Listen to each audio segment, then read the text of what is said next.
Hello and welcome to Phase 3 of the multi-award winning Catalyst Digital Business Marketplace. I'm delighted to be joined today by Gary Bruce, an Ecosystems Research Manager at BT, Michael Cooper, a consultant at R3, Takayuki Nakamura, a manager at NTT, John Reynolds, CEO of Agile Fractal Grid, and Dr. Mohammed Zualfagari, an IoT architect and research manager at BT. First of all, Gary, could you please describe the uniqueness of this catalyst and tell us a bit about the journey so far? Sure, Tandy, I'd be happy to. The vision of the DBM Catalyst is to provide an ecosystem where business partners can trade products and services with each other in a frictionless way, and where any enterprise or consumer customer can easily access product and service bundles using self-service or sales-assisted channels. To move towards this vision, we're running through a series of phases. In Phase 1, we created an ecosystem of service and resource partners and removed costly and labor-intensive processes that are hampering the secure and standardized deployment of potentially billions of IoT devices. To achieve this, we orchestrated the commercial and technical deployment of security credentials, firmware, software, and configuration data onto in-situ IoT devices. For Phase 2, we added more partner products and services to our ecosystem, such as robotic arms, smart conveyor belts, surveillance cameras, AI, universal CPE, and private LTE. We used these products and services along with those from Phase 1 and showed how a product manager could create SmartX bundles in a pick-and-mix style for smart retail or smart factory scenarios, or indeed for any SmartX scenario. Phase 3 is another big leap forward for the Catalyst. In this phase, we are adding further capability and working towards building a production-ready solution for Industry 4.0. Our ambition is to host scores of businesses with hundreds of products and services and to deliver monetized solutions in a secure and fully orchestrated way for all Industry 4.0 sectors. To achieve this ambition, we've created probably the largest Catalyst team ever assembled. Currently, the Catalyst has 22 fully signed up organizations, and many of them are very active and working in a very cooperative and ecosystem-friendly way. The Catalyst has adopted a team-of-team structure and is able to maintain an agile approach by operating 4 smaller teams as initiatives within the Catalyst. 3 of our initiatives are working on vertical use cases for smart grid, smart entertainment, and smart manufacturing, while the 4th initiative is working on horizontal use cases for secure supply chains, which will be applicable to all Industry 4.0 scenarios. Thanks, Gary. That's very impressive. Now, one of the key issues in Industry 4.0 that you talked about is security. So how can you ensure that your infrastructure and devices, so going from network to robots and cars and indeed our very homes, how do you ensure that those are secure? And how too do you assure supply chains? To address this, I'd like to introduce Michael Cooper from R3. Thanks, Sandy. Yes, we recognise there is a requirement to assure these supply chains address potential issues with provenance and to integrate the right security models. We're operating in a very distributed and complex environment, which you might not even physically see the product you've purchased or contracted for.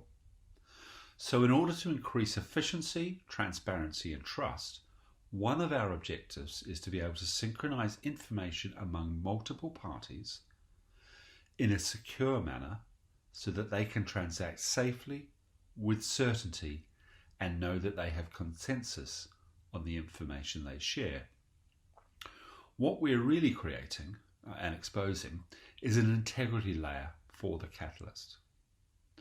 Previous iterations of this Catalyst demonstrated a proposition that enabled a zero-touch supply chain for products composed of a number of different elements and that leveraged new technologies like Intel's Secure Device Onboarding, SDO. And you can see from the slide that the supply chains this enables become quite complex pretty quickly. So we wanted to look at how you could manage data records in these situations, and particularly in these highly distributed environments. Assuring the SDO ownership voucher itself was one of our objectives. We wished also to take advantage of the new technologies that would complement SDO. Consequently, we chose distributed ledger technology, DLT.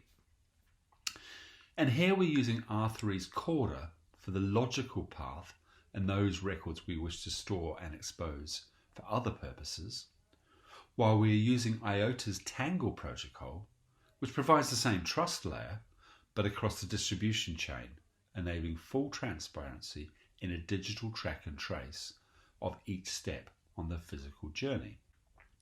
That solution utilizes both secure sensor-based technology from IOTA's technology partner Ping and the Zebra Secure RFID platform Savannah for item-based monitoring and tracking. So, in the secure supply chain workstream, we are merging several technologies to do a number of things. In conjunction with team member Intuitus, we're raising the grade of our security model, its attributes, and the artifacts we employ. As an example, we've introduced X509 certificates to the ownership voucher fields to make that more rigorous.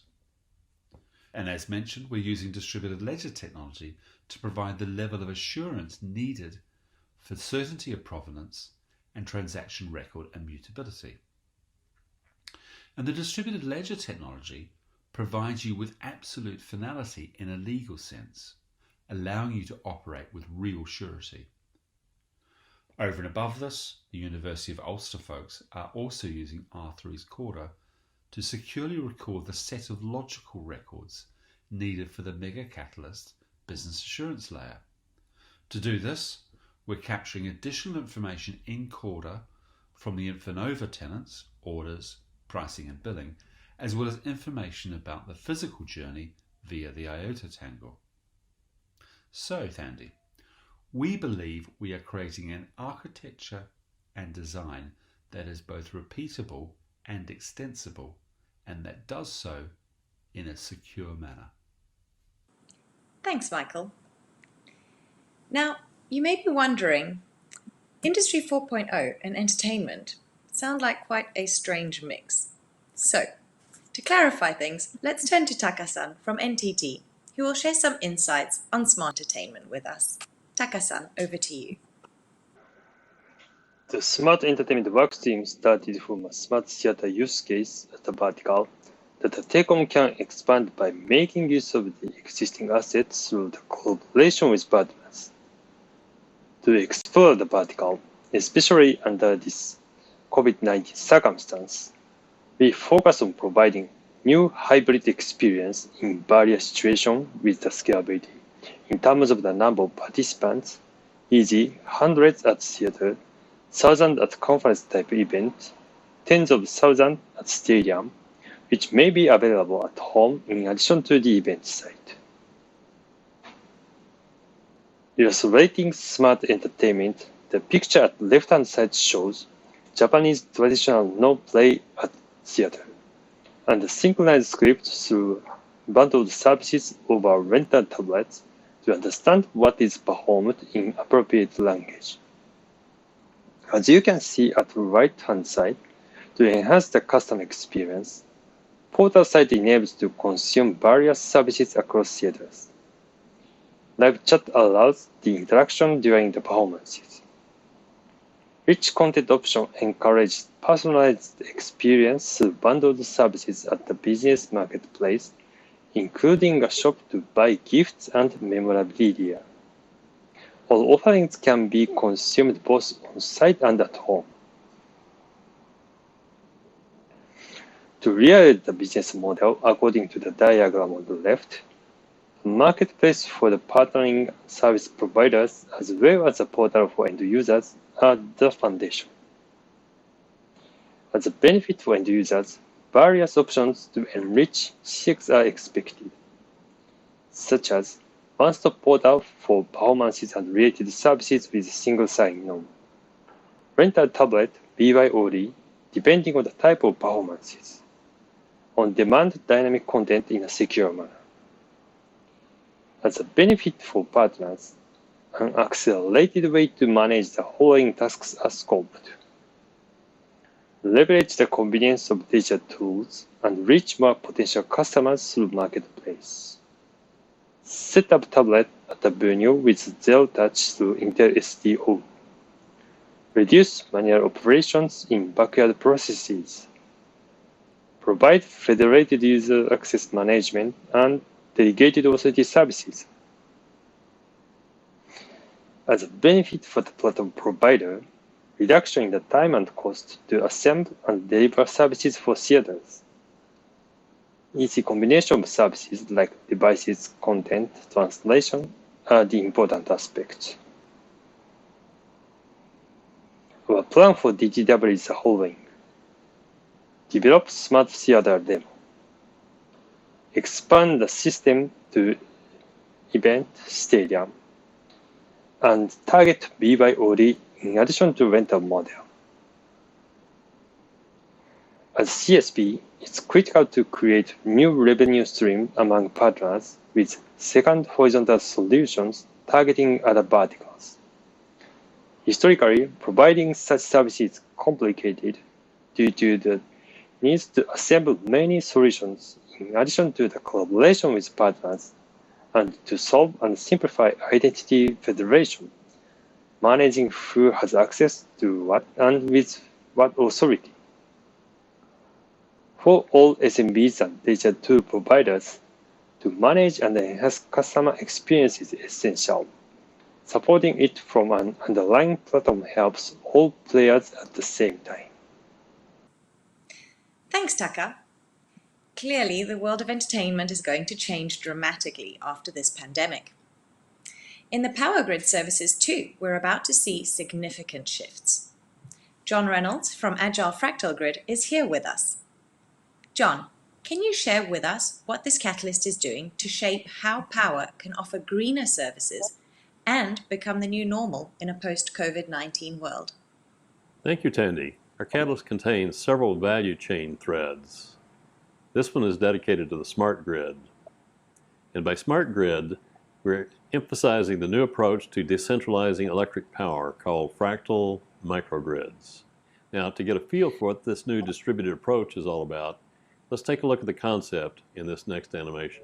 Here we see an example of the Agile Fractal Grid in action whilst we simulate an outage. Some areas lose power but can island themselves using combinations of backup power, distributed generation and stored energy. Smart control systems allow the islands to network, potentially allowing for some power to be restored in affected areas whilst the utility works to bring the dark areas back online. Soon, everyone is back on grid power as the microgrids reconnect with the utility. Now, as you can see from the animation, this is a distributed approach to resiliency. But to scale eventually to national coverage, the catalyst is introducing a four-tiered architecture. This can best be seen in this next diagram. Each of these microgrids can not only generate its own power, but each serves as a 5G picocell, and each has its own edge computing, and each is secure in its own enclave from the rest of the world. At Tier 1, we have the distributed microgrids. At Tier 2, we have redundant district operations controllers to balance the cluster. At Tier 3, we have the interfaces to all of the regional energy financial markets. At Tier 4, we have a place to watch, but not touch, everything that's happening across the country. At the top, we also have a digital twin continuous integration simulator. This is what we will use to launch the deployment of custom configured microgrids as fast as possible for every participating locale. For use case number 1, we operate a fault-tolerant environment because of the mission-critical nature of the electric power.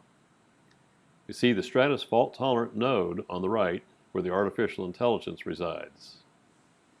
We also see the dual DDS communication paths that are used to interconnect to all of the active elements via both wired and wireless paths. We use 5G wireless communications for the redundant path to the wired communications.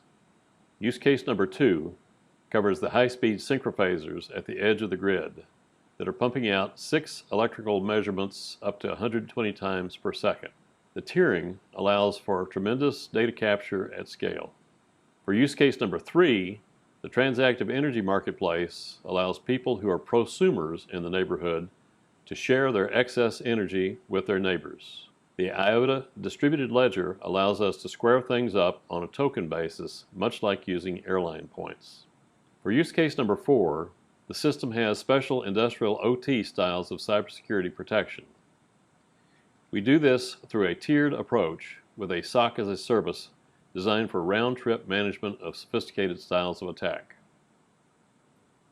Now, this last animation will illustrate the digital twin concept that we will use to deploy the fractal grid at scale. A digital twin is a digital model of a physical asset which continuously collects information via sensors, public data, or other IoT collection tools and applies advanced analytics, machine learning, and artificial intelligence to gain valuable real-time insights about the physical asset's performance, operation, or profitability. The intention is to use the digital twin not just for design, but for the integration of hardware solutions, system testing, functionality certification, construction management, and supporting production operations.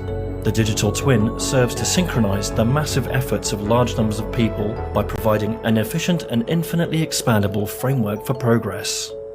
So there we have it. All of these participants play a role in bringing you the smart grid through the Agile Fractal Grid. Please visit the supplemental materials to see the details on how all of these folks bring all the pieces together. Thank you. Thanks for sharing that with us, John. It's so important that we evolve the energy space to become both more robust and more ecological, and it's really inspiring to see this work being done as part of a catalyst. Moving over to manufacturing now, this is also a key area where we're going to see massive changes in technologies and processes used. Dr. Mohammed Zwalfagari from BT, please tell us what this catalyst team is doing to shape factories of the future. I'm really delighted to be here on behalf of my team in the Smart Manufacturing Vertical in Digital Business Marketplace Phase 3 Catalyst. As analysts report recently, IT connectivity revenue for telcos are declining in the next few years. And on the other hand, the momentum is increasing towards the edge compute as 5G use cases are increasing dramatically. 5G-enabled edge compute enables trust, security, privacy, and low cost.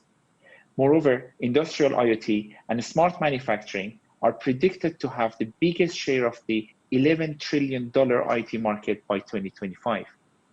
Hence, value-added services on top of the connectivity for edge compute used in smart manufacturing is one of our strategic focus in this catalyst. We have collaborated around the most inspiring and groundbreaking industry transformation in our lifetime.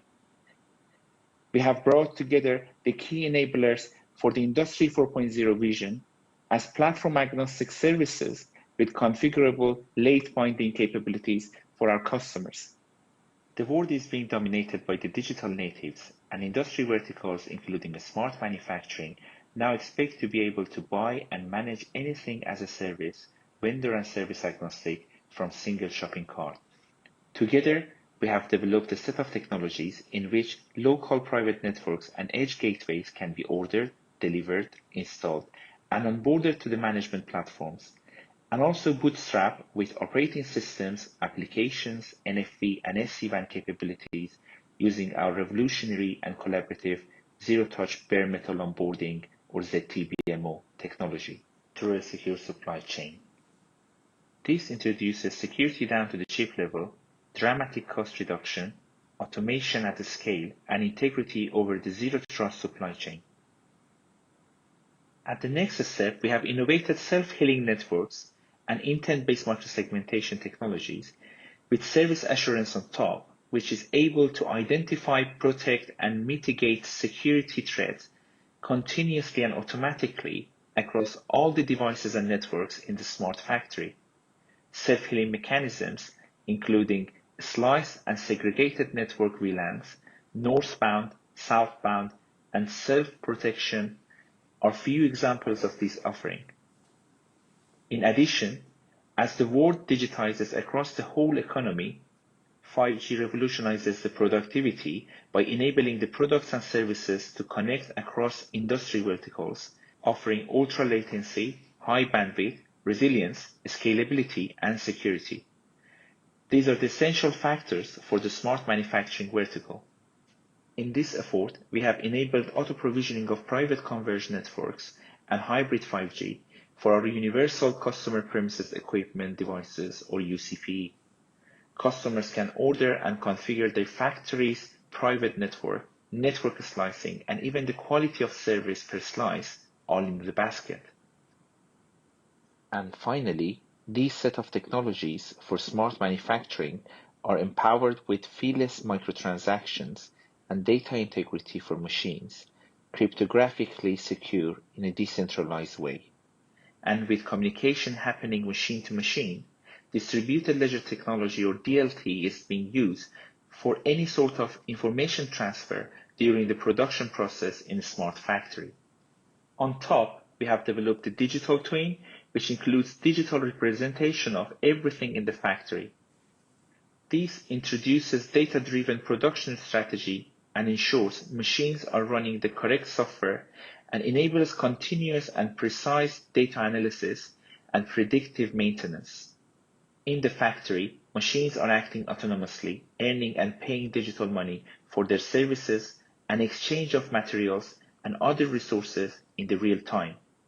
This fully interconnected system reacts to its condition and performs instant self-optimization. As material is handled and transformed and departs end components, the data follows the material. These effective and transparent operations resulting in massive efficiency gains and quality improvement. In addition, a secure and tamper-proof audit trail for the machine's operations is established, while we have provided trust in a steady flow of data in the smart factory. And finally, we believe that all these mentioned Industry 4.0 enabler technologies shape the future of the smart manufacturing industry vertical. Thank you very much. Thanks, Mo. So, as we've seen and heard today, there are many moving parts that the Digital Business Marketplace Catalyst is addressing and optimizing. Gary, I'll come back to you now. Can you tell us what we can expect to happen between now and Digital Transformation World coming up in October? As we're operating as a team of teams, we want to grow the team and add further use cases over the coming months. If people wish to join the Catalyst, please contact us via our email provided on our CDS webpage. The DBM Catalyst team is really excited about the vision that we're delivering, and I'm honoured to be working with such great companies and fantastic people. We look forward to showcasing our completed work at DTW, so please join our sessions if you can. Thanks, Gary, and thank you to the whole team. And thank you for watching this presentation. As Gary mentioned, you can contact the team directly using their group email address. You'll find that on this very page or by navigating to their virtual booth in the CDS app.